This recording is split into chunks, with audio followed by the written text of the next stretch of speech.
Hello friends, welcome to my channel The Textile World and here I am Iti Dubey going to take you today's lecture.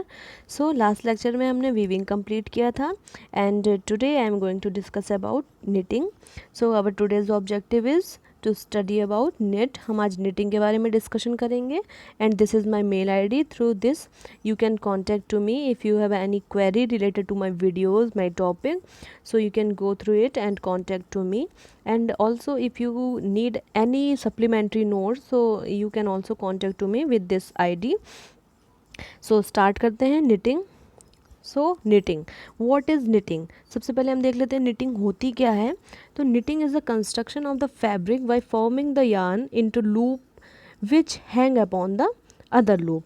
So इसमें बताया गया है knitting जो होती है वो फैब्रिक कंस्ट्रक्शन का एक ऐसा प्रोसेस है जिसमें यान से हम लूप बनाते हैं और उसी लूप का हम इंटर लूपिंग करके फैब्रिक मैन्युफैक्चरिंग करते हैं. तो इस प्रोसेस को हम क्या बोलते हैं? Knitting. The vertical rows of the loop stitch in the knit fabric are known as wales. जो वर्टिकल रोज होती हैं उनको वेल्स बोलते हैं. And the horizontal rows of the loop are also known as course. जो loops की horizontal rows होती हैं उनको कोर्स बोलते हैं. So here is the structure of warp and weft also known as course and wales. So यहाँ पे हम जब निटिंग में हम टर्मिनोलॉजी यूज़ करते हैं तो इसको हम वेल एंड कोर्स बोलते हैं और हम वीविंग में वार्प एंड वेफ्ट बोलते हैं. तो ये लेंथ वाइज जो हैं वर्टिकली उनको हम बोलेंगे वेल्स और जो हॉरिजॉन्टली हैं उनको हम बोलेंगे कोर्स.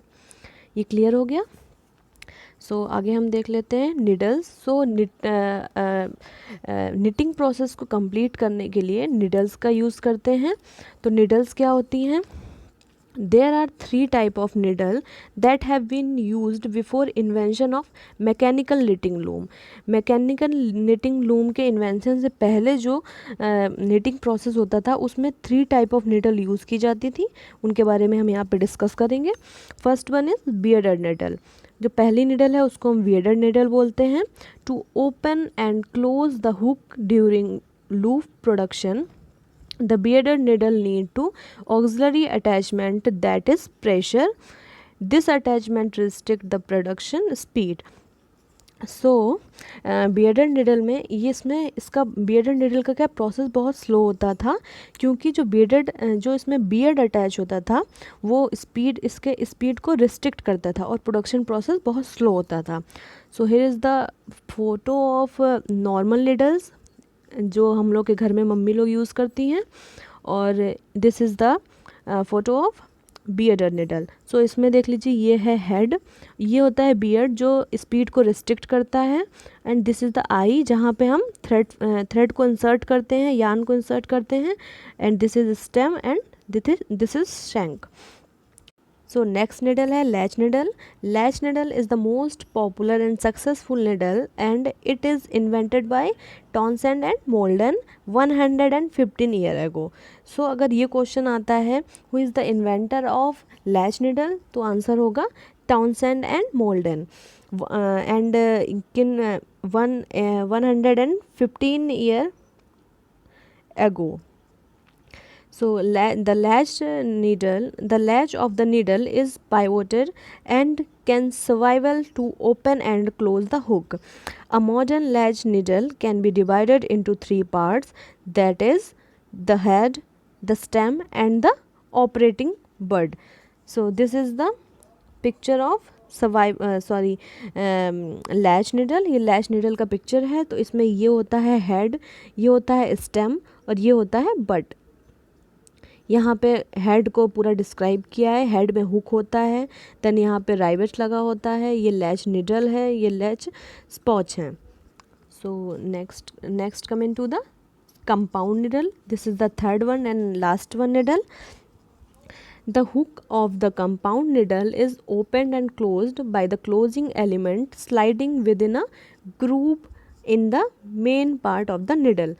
So इसमें स्लाइड का यूज़ करके ओपन एंड क्लोज किया जाता है निडल को, जो कि इसमें मेन इसका पार्ट यही होता है.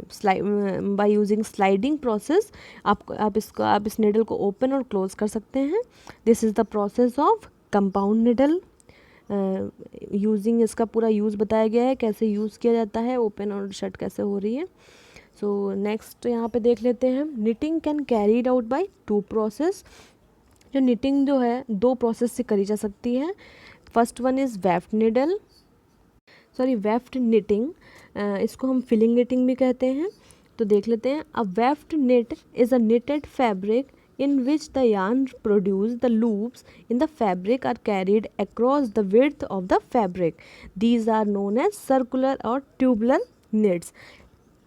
क्योंकि जो वेफ निटिंग प्रोसेस से जो फैब्रिक का प्रोडक्शन होता है वो सर्कुलर और ट्यूबुलर फॉर्म में होता है। लाइक जो हम अंडर गारमेंट्स होते हैं जो, वो बिल्कुल उनमें आप कभी भी देखिएगा जो होजरी मटेरियल्स होते हैं उनमें एक तरफ सिर्फ सिलाई होती है, क्योंकि वो ट्यूबुलर फॉर्म में उसका फॉर्मेशन होता है। जब उसका मैन्युफैक्चरिंग होती है तो उसको हम ट्यूबुलर निट्स बोलते हैं। बाप निटिंग क्या होती है? A knitted fabric in which the yarn producing the loop is carried across the length of the fabric. So warp knitting length wise direction में होती है और वेफ निटिंग जो होती है वो विड्थ वाइज होती है, और इसका जो मैन्युफैक्चर्ड फैब्रिक होता है वो भी विड्थ वाइज होता है। विड्थ वाइज बनता है तो वो ट्यूबुलर फॉर्म में मैन्युफैक्चर्ड होता है। एंड द फैब्रिक दस प्रोड्यूस्ड विल बी अ वाप और वेफ्ट फैब्रिक।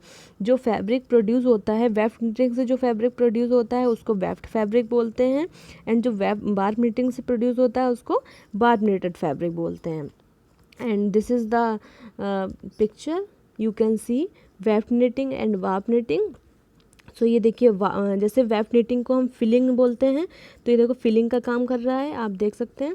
एंड वाप निटिंग ये हमारी लेंथ वाइज रहती है, तो ये देखिए लेंथ वाइज लूप, ये जो डार्क दिखाए गए हैं वो हैं। सो क्लियर हो गया। अब आते हैं बेसिक वेफ्ट निट स्टिचेस। सो हम वार्प एंड वेफ्ट निटिंग देख ली हमने, तो अब वेफ्ट निटिंग की जो प्रोसेस होती हैं वो हम देख लेते हैं।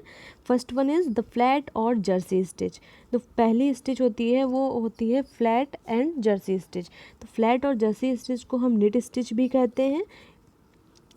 ये सबसे सिंपल स्टिचिंग होती है इसको, ये और इसको प्लेन स्टिचिंग भी, it is a plain stitch and it reveal the head of the surface and there is identifiable front and back.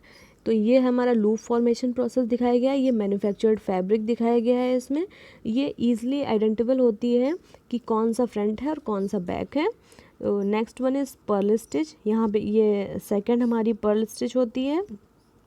तो purl stitch also known as reverse stitch. Purl stitch से जो होता है वो बल्कि sweaters and children's beer बनाए जाते हैं, और मैंने उसमें फ्लैट स्टिच में नहीं बताया आपको। फ्लैट स्टिच में हम स्वेटर बनाते हैं, स्पोर्ट्स वियर बनाते हैं, अंडरवियर्स बनाते हैं एंड टी शर्ट्स बनाते हैं।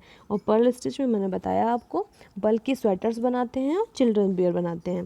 Third one is miss stitch.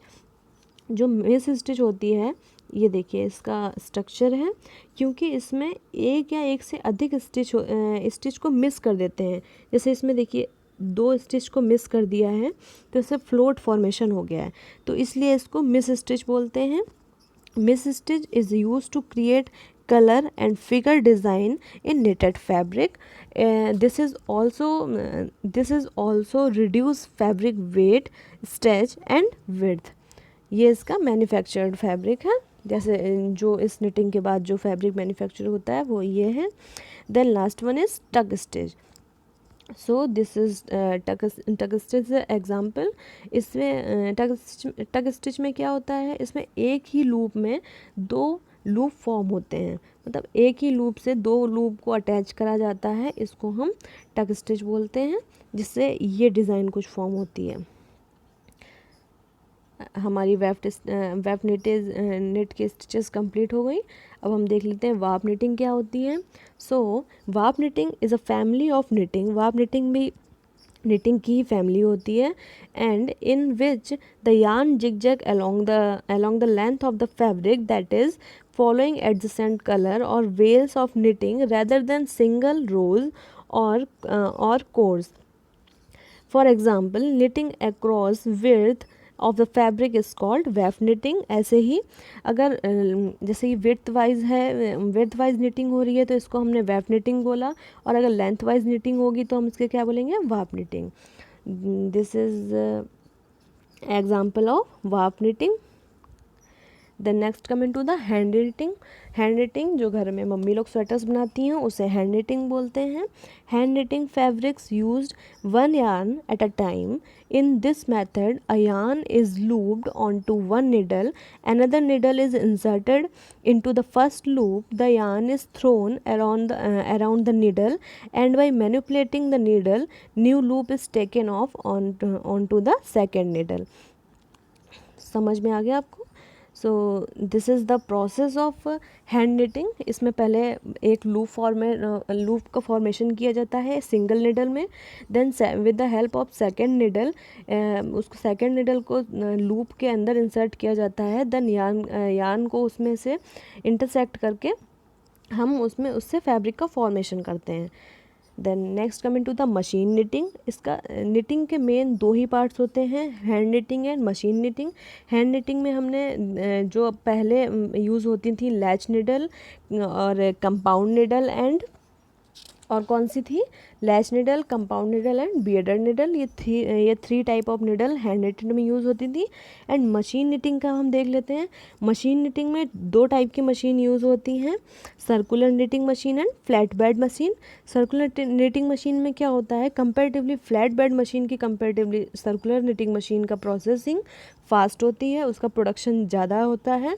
Flat bed में उतना प्रोडक्शन नहीं हो पाता है। So, in circular knitting machine, they are used to make bodies, pantyhose and socks. इन तीनों के प्रोडक्शन के लिए mostly circular knitting machine use की जाती है। And flat bed machine, fully fashioned garment parts are knitted on the flat bed machine. This machine have much slower operating system. इसका operating system, जैसा कि मैंने बताया, ऑपरेटिंग सिस्टम इसका circular machine से स्लो होता है। This is the picture of circular bed machine. तो सर्कुलर मशीन में क्या होता है, ये यार्न सर्कुलर मोशन में फिटेड होते हैं और यहाँ से यार्न सारे अटैच होते हैं ये इस पार्ट में। देन फैब्रिक, जो मैन्युफैक्चर फैब्रिक होता है हमारा, वो इस सेक्शन में होता है। और ये विंडो होती है, इनको हम ओपन करके फैब्रिक कलेक्ट कर, जो मैन्युफैक्चर्ड फैब्रिक होता है वो हम इजीली कलेक्ट कर सकते हैं। Then this is the picture of flat bed machine. तो ये फ्लैट बेड मशीन का फ़ोटो है। यहाँ से फैब्रिक, ये यहाँ पे सारे थ्रेड्स लगे होते हैं। देन यहाँ पे पूरा उसका सेटिंग होती है यार्न्स की, थ्रेड्स की, और यहाँ से हमारा फैब्रिक मैन्युफैक्चर होता है। So this is all for knitting. और नेक्स्ट लेसन में हम मिलते हैं। Till then keep learning and stay home, stay safe and also stay tuned with me. Thank you, bye bye.